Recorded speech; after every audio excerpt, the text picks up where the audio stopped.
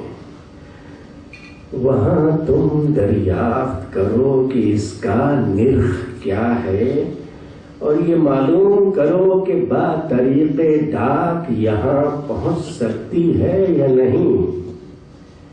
یہ دونوں امر دریافت کر کے مجھ کو جلد لکھو۔ اگر بقیمت مناسب ہاتھ آئے اور اس کا بھیجنا ممکن ہو تو میں روپیہ ہونی کے ذریعے تم کو بھیج دیتا ہوں، تم خرید کر بیل گاڑی کی ڈاک پر روانہ کر دو۔ جاڑوں میں مجھے بہت تکلیف ہے، اور یہ کم وقت گل چال کی شراب میں نہیں پیتا، یہ مجھ کو مذلت کرتی ہے اور مجھے اس سے سخت نفرت ہے۔ ضروری جواب طلب، از جانب غالب جاں بلب۔ کیوں صاحب، یہ چچا بھتیجا ہونا اور شاگردی اور استادی سب پر پانی پھر گیا۔ اگر کوئی 1500 کی چیز ہوتی اور میں تم سے مانگتا تو خدا جانے تم کیا غضب کھاتے۔ میرا کلام خرید محض 8-10 روپے کی، سو وہ بھی میں نہیں کہتا کہ مجھ کو دے ڈالو۔ تم کو مبارک رہے، مجھے مستعار دو، اسے دیکھ لوں، نقل کر لوں، جو میرے پاس نہیں ہے اس کے بعد واپس بھیج دوں گا۔ اس طرح کی طلب پر نہ دینا دلیل اس کی ہے کہ مجھ کو جھوٹا جانتے ہو، میرا اعتبار نہیں، یا مجھ کو آزار دینا اور ستانا باطل مطلوب ہے۔ بھائی وہ کتاب ابھی میرے آدمی کو دے دو، باللہ واللہ اس میں سے جو میرے پاس نہیں ہے نقل کر کے تم کو دے دوں گا۔ اگر تم کو واپس نہ دوں تو مجھ پر لعنت، اور تم میری قسم کو نہ مانو اور کتاب حامل رقعہ کو نہ دو تو تم کو آفرین۔ غالب، ڈھرے ہوئے اردو بازار کے رہنے والے، حسد سے لکھنؤ کو برا کہنے والے، نہ دل میں مہر و عذرم، نہ آنکھوں میں حیا و شرم۔ نظام الدین ممنون کہاں، ذوق کہاں، مومن خاں کہاں، آزردہ خاموش دوسرا غالب، وہ بے خودو مدہوش۔ نہ یہ نہ تھی